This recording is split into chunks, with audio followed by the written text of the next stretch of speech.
اللهم صل وسلم وبارك على سيدنا محمد وعلى اله واصحابه اجمعين. ازيكم؟ عاملين ايه؟ ان شاء الله تكونوا بخير. صباحكم امل، صباحكم رحمه، صباحكم معطر بذكر الله ومشرق بنور الله ان شاء الله. صباحكم تفاؤل وكله سعاده ونور بنور الله وبنور الرحمن.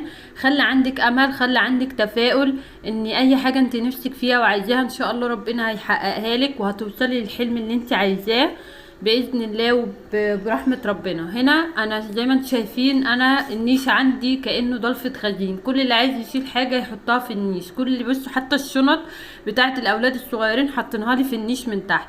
وعندي النيش بيتملي تراب بطريقه رهيبه، لان زي ما شفتوا هو جنب الشباك الالمونتان، والشباك الالمونتان ده على الشارع فبيدخل تراب دايما. فروحت جايبه العجانه وحطيت فيها ميه وحطيت فيها شاور وشويه اريال وعملتهم بايدي كده، وخلاص بقى قلت قررت ان انا والولاد هننزل النيش وهنعمله. إيه